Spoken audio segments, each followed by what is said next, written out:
Welcome back mga kabayan! Nagpabalik po muli ang inyong lingkod upang magbigay sa inyo ng mga bago at nagbabagang mga balita.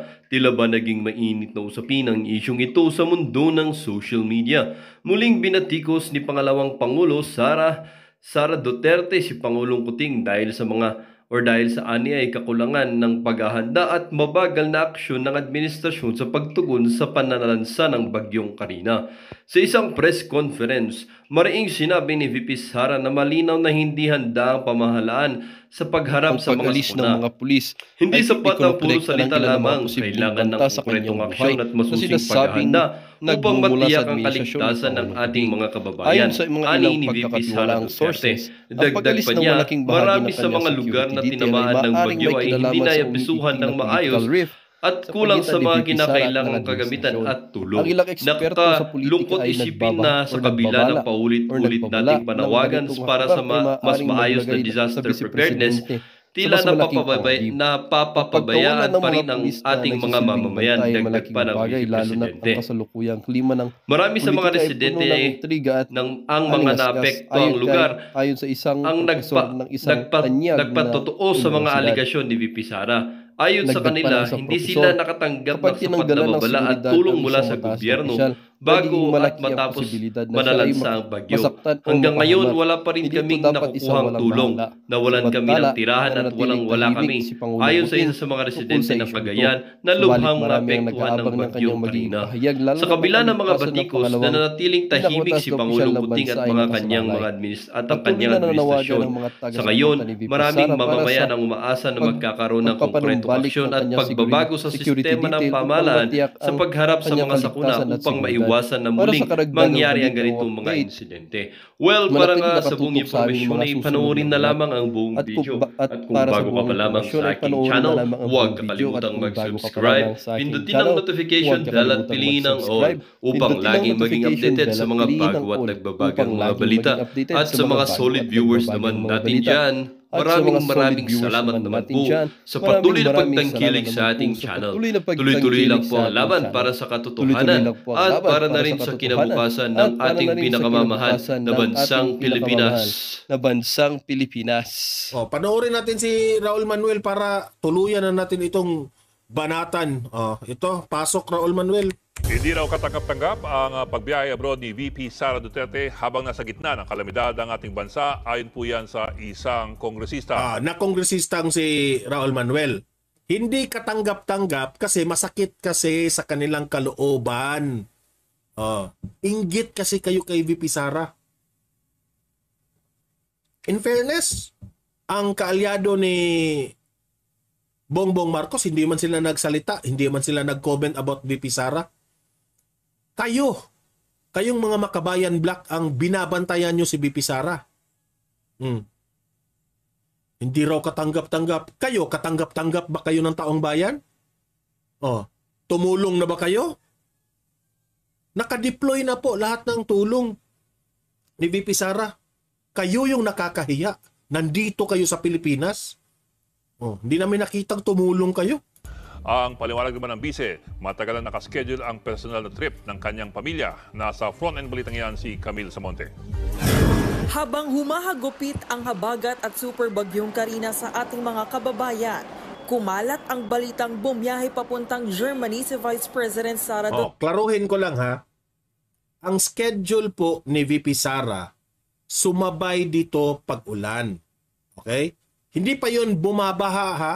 As far as I can remember, hindi pa yun bumabaha ng todo. So, I think si VP Sara nakalipad na, tapos nagpatuloy lang yung ulan hanggang bumaha. So, kung i-analyze mo, hindi yan. Ginusto ba yan ni VP Sara? Na sinadya ba yan niya? Na, magbabagyo bukas. Magfa-flight ako going, lalabas ako ng bansa. Do you think Raul Manuel ganyan si VP Sara? Sige. Nakongresista ka na di ba?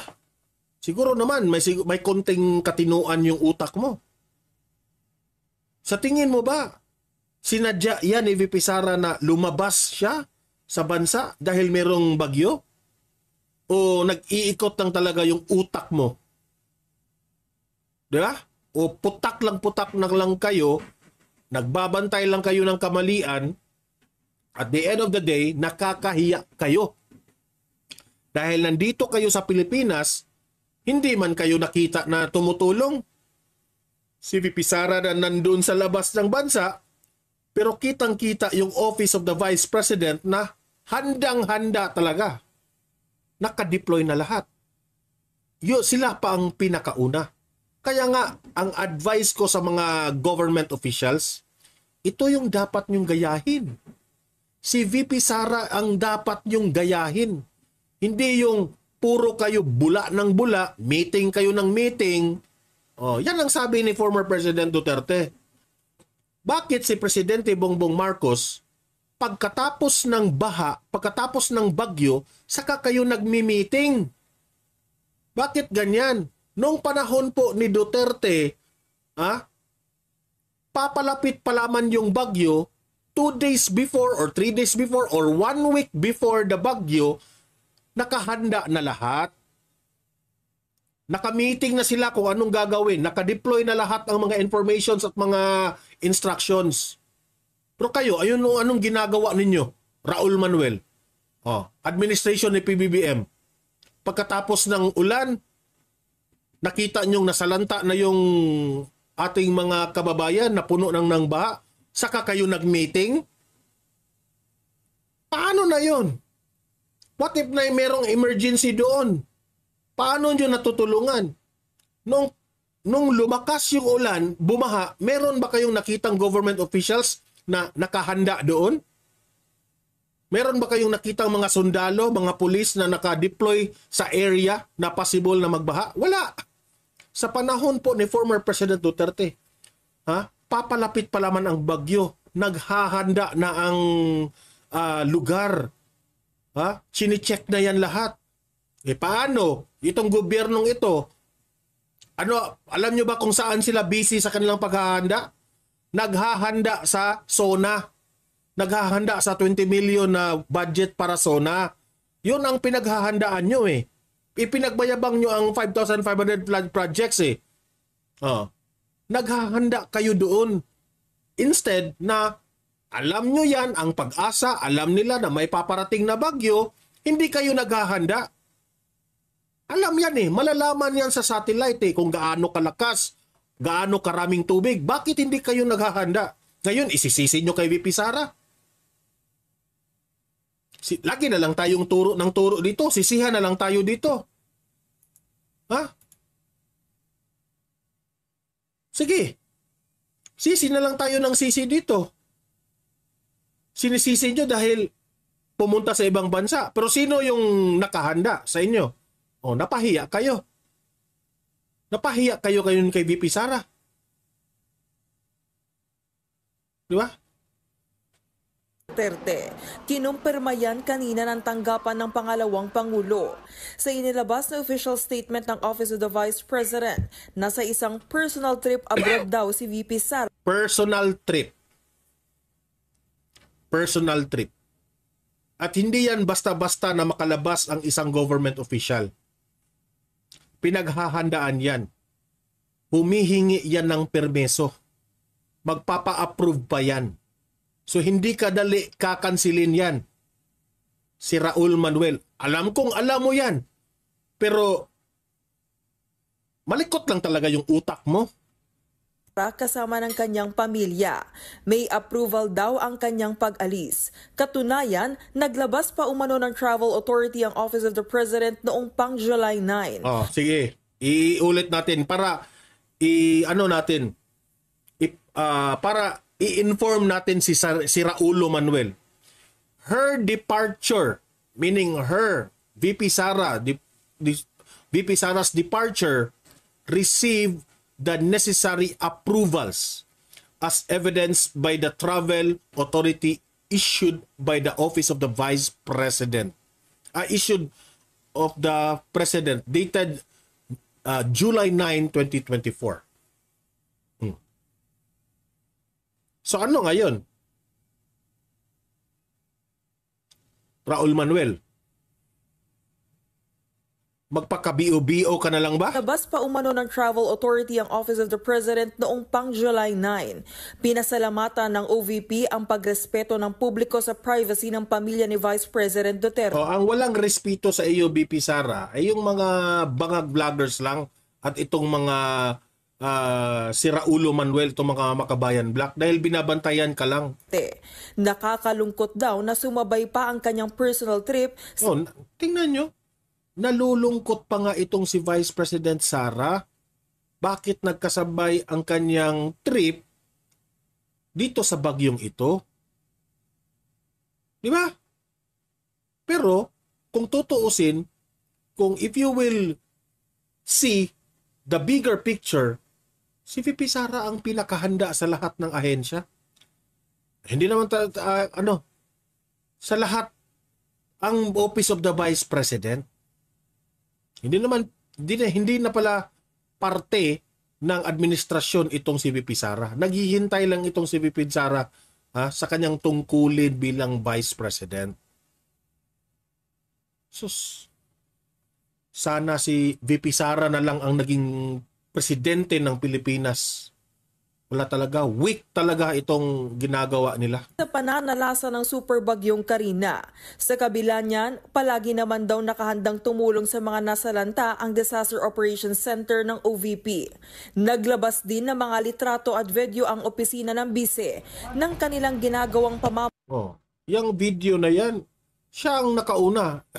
Sina Bongbong Marcos, nagmi-meeting pa si Abalos at si Bongbong Marcos niyan nung nakadeploy na lahat ng mga relief goods. Mahagi ng tulong sa mga biktima ng super bagyong Karina. Ayaw lang banggitin ng mainstream media na si VP Sara po ang nanguna. Sinigundahan naman yan ng kaalyado ng mga Duterte na si Attorney Salvador Panelo. Yan ang dapat nagayahin ng lahat ng public officials. Even nga si Salvador Panelo, ayan, dapat gayahin ng lahat ng public officials kahit wala silang nakahandang tumulong sa mga nangangailangan sa panahon ng kalamidad. Kahit wala sila, nakareding tumulong sa mga nangangailangan sa panahon ng kalamidad. Pati si dating presidential spokesperson Harry Roque nag-post pa kahapon ng pagpuri sa ginawa ng tanggapan ni VP Sara. Ayon naman kay Kabataan Party List Ito na yung idol ng Representative Raul Manuel, hindi katanggap-tanggap ang personal... Hindi katanggap-tanggap ha? Sino ngayon ang hindi katanggap-tanggap? Ikaw ba? Tanong ko sa iyo, katanggap-tanggap ka ba? O si VP Sara, tama nga, hindi katanggap-tanggap. Ikaw lang. Ikaw lang nagsasabing hindi katanggap-tanggap. Pero kami, taong bayan, ikaw ang hindi namin matanggap. Raul Manuel. Trip ng Vice Presidente. Kapag meron talagang tawag na pangangailangan, dapat ang mga opisyal ng gobyerno ay handa na gawin ang kanilang makakaya. Kahit personal trip yan. Yes, nag-advise ka pa.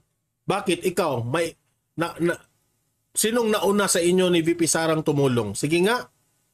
Sinong nauna sa inyo? May maipakita ka ba? Na mas nauna kang tumulong? O itong taong ito, tumulong ba ito? Kana bang magbatikos kayo ng isang tao? Tingnan nyo nga yung sarili nyo sa salamin. Kung hindi ba kayo kahihiya? Kung kayo po ba'y katanggap-tanggap ng taong bayan? Si VP Sara pa ang hiyang-hiya sa inyo, ha? Hiyang-hiya naman kami sa inyo. Ha? Si VP Sara pa ang binatikos nyo. Hiyang-hiya naman kami. Ay pwede i-cancel sa dami pa naman. Yes, inggit ka lang. Sige, ikaw yung mag-cancel. Na kukuhang pera ng OVP sa confidential funds dati, di ba? Pwede silang mag-schedule ulit ng trip o pupuntang Germany. Hindi yun ganyan kadali si Raulo Manuel.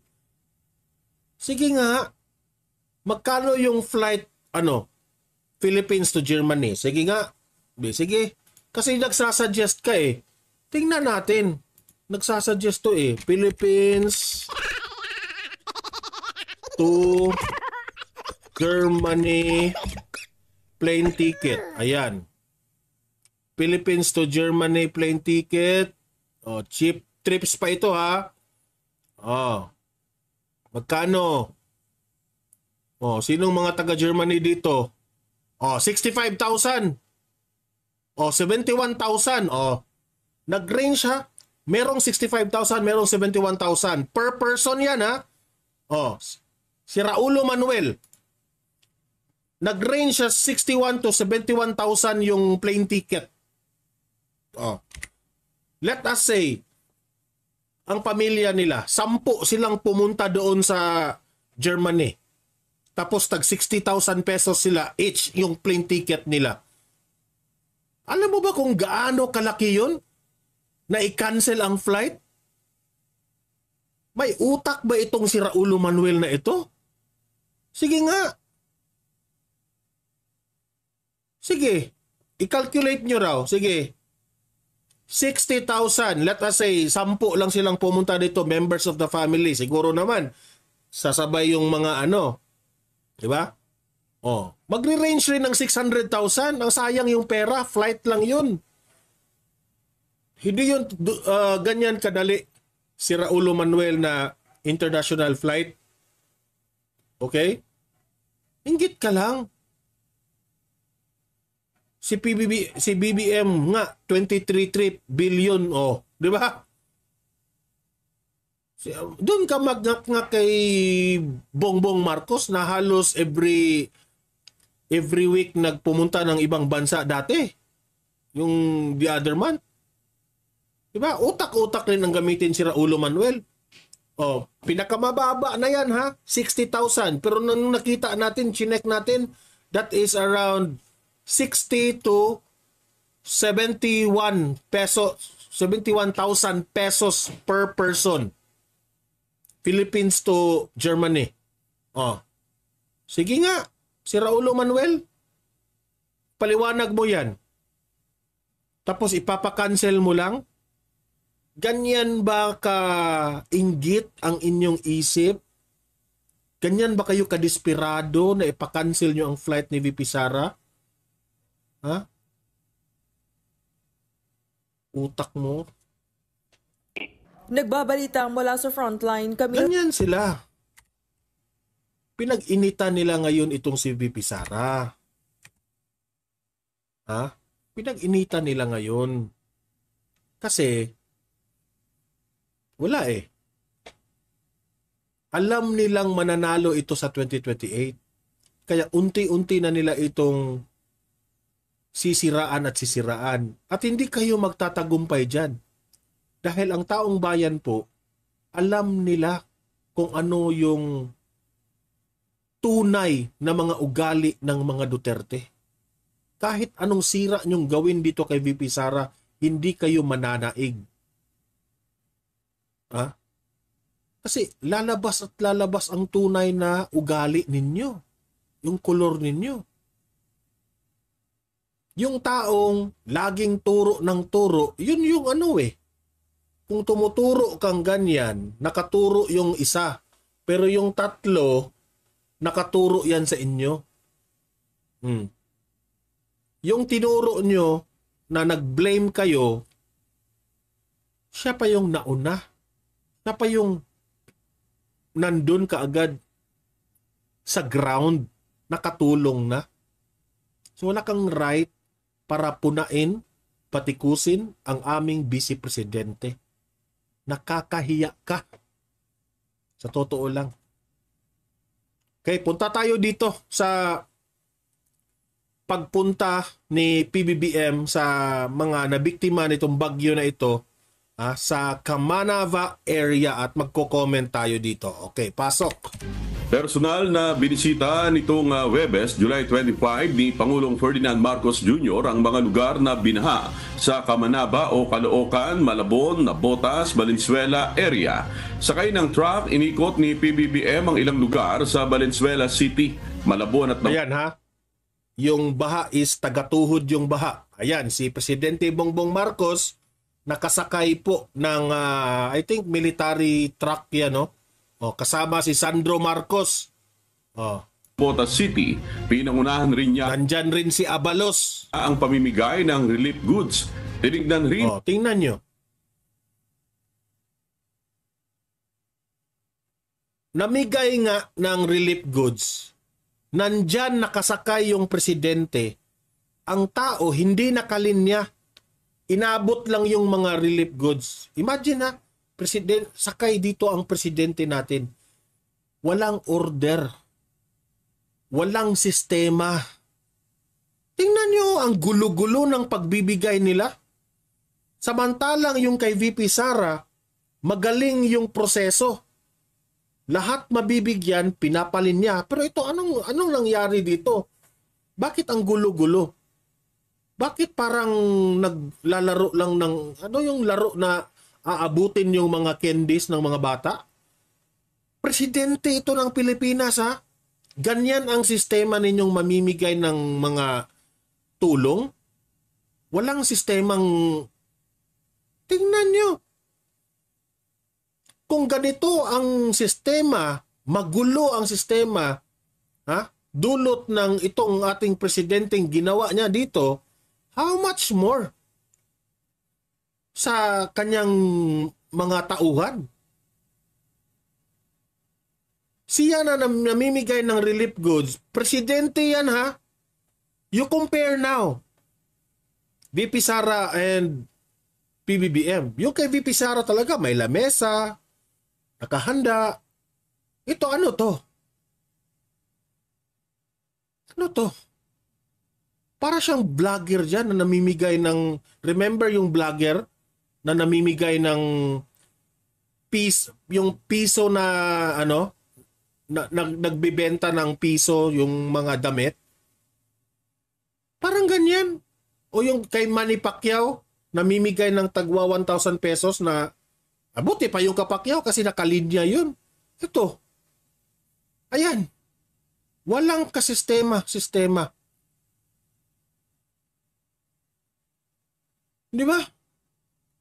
ni Pangulong Marcos ang nasirang navigational gate sa Nabotas. Ito'y nasira dahil sa nagpumilit na pumasok ang isang barge. Ayon kay PBBM, dapat muling tignan ang disenyo ng mga flood control. So we have to relook, we have to re-examine some of the designs of our flood control. We have to re-examine? Tapos, ang yabang-yabang mo doon sa SONA? 5,500 flood projects ang natapos. Tapos ngayon, i-re-examine? Ano ba talaga? Mag-i-examine pa sila, ha? Noong panahon po ni Duterte, malayo pa yung bagyo, nakahanda na. Sila, pagkatapos ng bagyo, after 2 days, mag-i-examine pa sila. Naku po, paktay tayo dyan. Parang bumabalik yung, may naalala ako eh. Parang bumabalik yung kay Pinoy. Naku po, mahirap ito. Bibian, Kulaniban, ayan, hello po Sir Donmar, ayan, si Ma'am Bibian, present. Ay, naku. Bagyo, baha, after 2 days, i-re-examine pa. Pero yung panahon ni former President Duterte, 1 week before the bagyo, nakahanda na lahat. Nakadeploy na ang mga sundalo lahat. Mga kapulisan, DSWD, DILG, wala na. Handa na.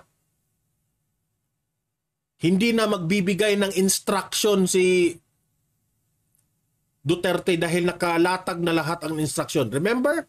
Ha? Sa Talk to the People, sa every night, sa RTVM, sa PTV, ipapalabas si Duterte. Alam nating lahat kasi transparent yung meeting nila. Naririnig ng taong bayan. Oh, sino makaalala nun? Di ba?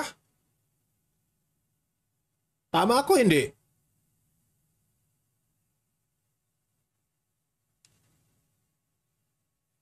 Mara-examine lang, Mr. President. Ano ba yan? Look, we have to re-examine some of the designs of our flood control. Dahil, for example, this was not, the amount of water was not as bad as Ondoy. the effect will greater than Ondoy. Mas malaki ang baha. Ano ba yan?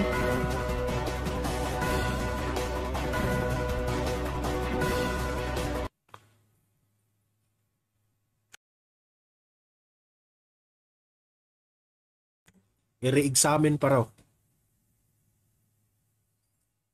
Samantalang, ang taong bayan natin, hirap na doon. Wala, siguro yung taong bayan natin, hirap na. Yung flood project, i-re-examine pa. Kaya lesson learned.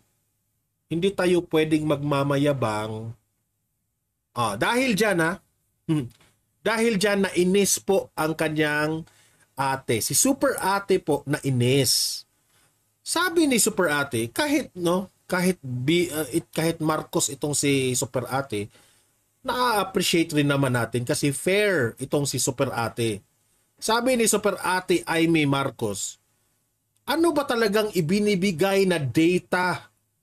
Ano ba, bakit na, kasi rinig ni Amy Marcos, 5,500 flood control project. So nagtataka ngayon si Senator Amy, ano ba yung mga datos na ibinigay nyo sa aking kuting?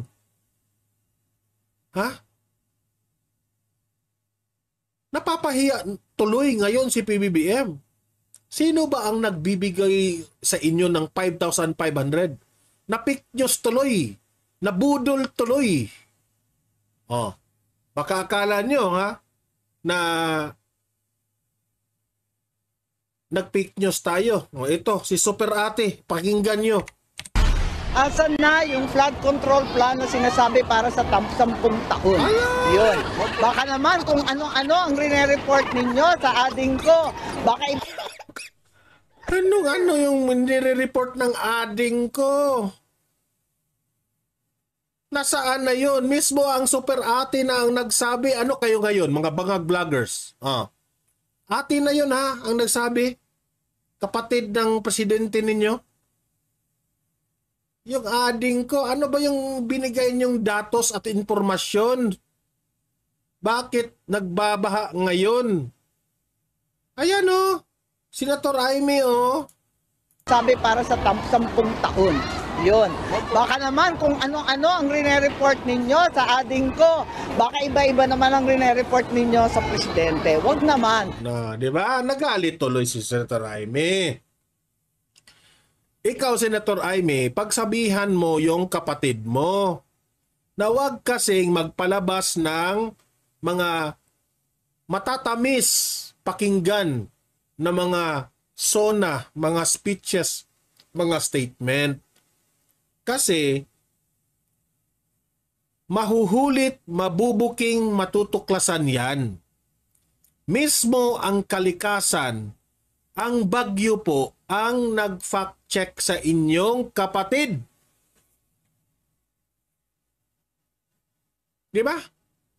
Di booking si... Well, dito nga nagtatapos ang bidyong ito. Kayo naman po ang aking tatanungin mga kabayan. Ano naman po ang inyong mga reaksyon sa balitang ito? Ang ating comment section ay bukas para sa inyong mga samot-saming reaksyon at komento. Lagi niyo pong tatandaan na bilang isang mamamayan ng bansang Pilipinas at bilang isang butante at bilang isang matapat na mamamayan na nagbabayad ng buwis dito sa bansang ito ay kailangan din natin magsalita at mag-react. Huwag kakalimutan, do not let your thoughts left unspoken. As citizen of this country, your thoughts matters. Muli po, kung bago ka pa lamang sa aking channel, huwag kakalimutang mag-subscribe at pindutin ang notification bell upang laging maging updated sa mga bago at nagbabagang mga balita. Huwag din kakalimutang mag-iwan ng like at i-share ang bidyong ito upang ang inyong pamilya, kaibigan at kakilala ay maging aware din sila sa kung anong nangyayari sa ating pinakamamahal na bansang Pilipinas.